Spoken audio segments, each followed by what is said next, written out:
Today we're in Manchester to admire one of its most fantastic features, its oldest building, which is the Old Wellington pub directly behind me, which is attached here to Sinclair's Oyster bar.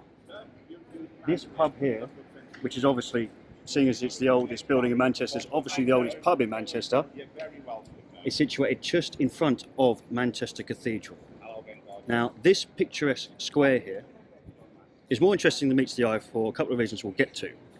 But despite how wonderful and beautiful that is, if we just pan over there, we get a clear reminder of how far society has gone and how unlike the rest of the city this pub is.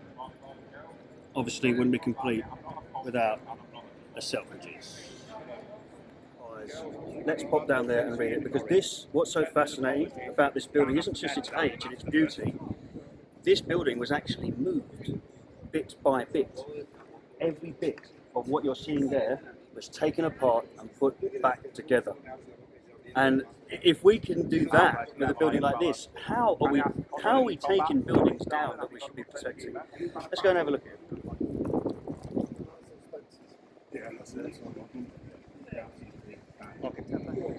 With the wonderful Manchester architecture just situated behind it. See that? You can see the cathedral through that archway there. Not archway. You can see the cathedral through the alley.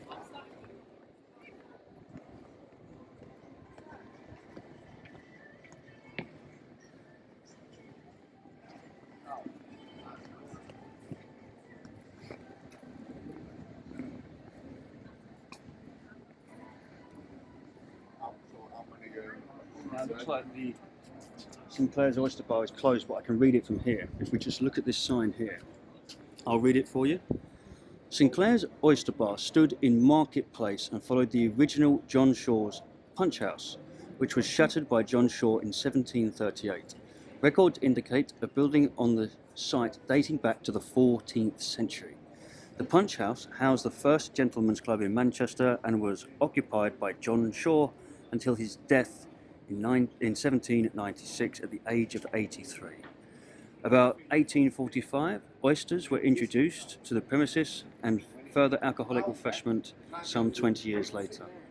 In 1971, the building was lifted as part of the Arndale Shopping Centre redevelopment and was reopened in 1981. In 1997, the building, which was largely unaffected by the IRA bomb, was moved piece by piece to Manchester by Manchester City Council in partnership with Manchester Millennium and to its present site in order to accommodate the new pedestrian route from St Anne's Square to Manchester Cathedral as part of the redevelopment. Oh no, I've run out. Hang on. Redevelopment of the old shambles. There we go, got it. So that gives reference to when this whole site was moved. Now there's another sign in this one over here, the Old Wellington, and we're going to look at that one as well, just over here. Look. Don't worry, I know you're clucky. I know you're clucky. If he goes too long without a drink, he starts to sweat heavily. It's H2O. Have a look behind.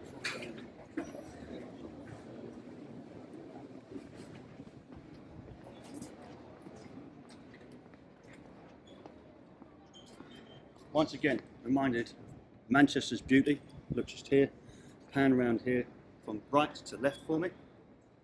It's the back of the pub, would be fantastic. Yep. And then the further left we go, the further into the future. All this is a reminder of the past, whilst that is a reminder of what we have to look forward to.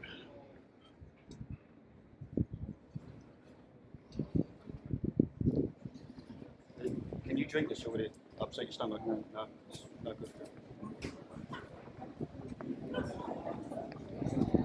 The Old Wellington existed in 1552 when Edward VI was on the throne, in what was then the marketplace and shambles. It is now the oldest building in Manchester, as I mentioned. In 1554 it was purchased by the Byrom family and was part residence and part draper's shop. The third story was added in the mid-17th century. In 1691, John Byrom, who developed phonetic shorthand, was born here. The building was licensed in 1830 and known as the Vinters Arms, and later as the Kenyans Vaults.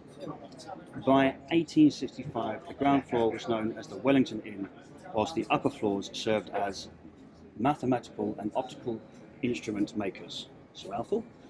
The familiar large lantern already existed on the corner of the building. Where is that? Is that this one here? Look. Okay. Is that... In 1897, the upper two stories became ye old fishing tackle shop, and a large clock was added to the main gable. In 1974, a concrete raft was cast under the building, and the whole structure raised 1.5 meters. This was a fascinating thing that happened, because this whole structure, these buildings, had two major events happen to them. One where the whole bottom of it was dug out, and then later it would actually be moved down the line. Whole structure raised 1.5 meters. Arndale Centre development. A terrorist bomb caused considerable damage to the Old Wellington and the Arndale Centre in 1996, referring to the IRA. After restoration completed in February 1997, the city centre rebuilding plan involved moving the Old Wellington some 300 metres towards the cathedral. Such a short distance for such a huge job. Over a period of more than 2 years, the building was dismantled, timber by timber, and re-erected here in its new home, where it reopened in November 1999. Stand back from the camera and get another look. Look at these windows. Look, the actual wood, look.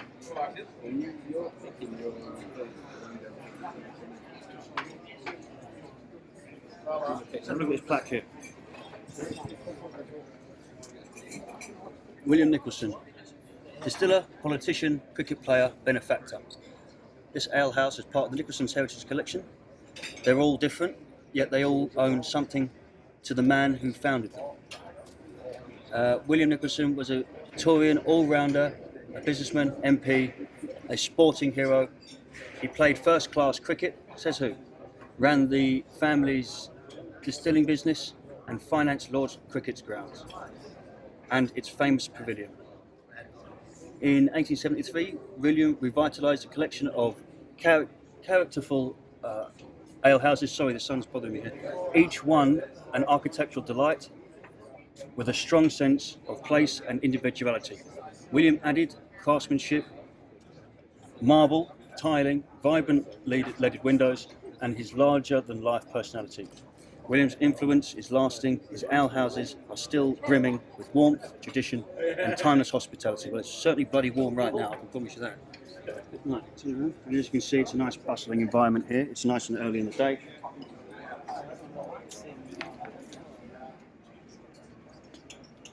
I mean, it's 11 o'clock in the morning. It's 11 o'clock in the morning and already this pub is active. I wonder if the Sinclair Oyster is going to open shortly.